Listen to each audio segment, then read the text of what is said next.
Peradaban Islam di Mesir sudah berjalan lebih dari 14 abad lamanya. Sejak masa awal kemunculan, Islam sudah masuk ke negeri ini. Hal itu terlihat dari banyaknya peninggalan sejarah yang ada di sana. Mulai dari istana-istana, benteng-benteng, masjid, hingga bangunan-bangunan lain seperti rumah dan sekolah. Umumnya, masjid-masjid lama yang berdiri di Mesir dilengkapi dengan menara. Fungsi utamanya yaitu untuk mengumandangkan azan. Maklum saja, pada zaman dahulu belum ditemukan sebuah pengeras suara, sehingga para muadzin harus mengumandangkan azan dari tempat yang tinggi untuk menyerukan panggilan sholat. Masjid Imam Husain adalah sebuah masjid dan makam Husain bin Ali radhiyallahu anhu. Awalnya dibangun pada 1154 Hijriah dan kemudian dibangun kembali pada tahun 1874 Hijriah. Masjid ini terletak di Kairo, Mesir, area Pasar Khan Khalidi, berdampingan dengan Masjid Al-Azhar Asy-Syarif di daerah yang dikenal sebagai Al-Husain. Mesir adalah sebuah wilayah yang berada di benua Afrika dan menjadi tempat yang paling dipilih oleh sebagian besar Ahlul Bait atau keluarga Nabi Muhammad sallallahu alaihi wasallam. Wilayah ini juga akhirnya menjadi poros ilmu pengetahuan Islam karena banyaknya Ahlul Bait yang berada di sini dan banyaknya ulama yang menimba ilmu dan mengajarkannya secara berkelanjutan hingga saat ini.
Di masa pandemi, Masjid Husain ikut ditutup total. Sekarang, masjid ini sudah dibuka kembali untuk para jamaah sholat dan ziarah.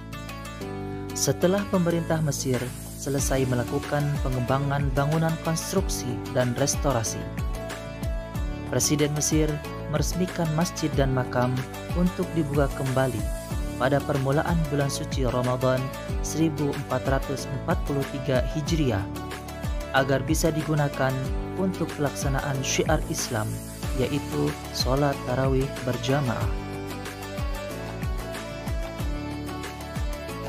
Di dalam masjid ini terdapat beberapa peninggalan sejarah milik Nabi Muhammad SAW yang tersimpan baik dalam Masjid Husain. Di antaranya sepotong pakaian, sebuah alat penghitung bulu mata, sejengkal potong tongkat, dan beberapa helai jenggot Nabi Muhammad SAW. Juga terdapat Al-Quran yang ditulis Khalifah Ali dan yang dibaca oleh Khalifah Utsman ketika beliau terbunuh. Kedua Al-Quran tersebut ditulis pada kulit kijang yang tipis. Sungguh, kemuliaan dan kemasyhuran Masjid Husain telah dikenal di seluruh dunia, termasuk Indonesia. Selain sebagai tujuan menimba ilmu, Masjid Husain juga menjadi tujuan ziarah serta wisata. Kemuliaan ini adalah nikmat Allah Subhanahu wa Ta'ala yang diberikan kepada negeri Mesir, yang di dalamnya bermukim sebagian besar keturunan Nabi Muhammad sallallahu alaihi wasallam.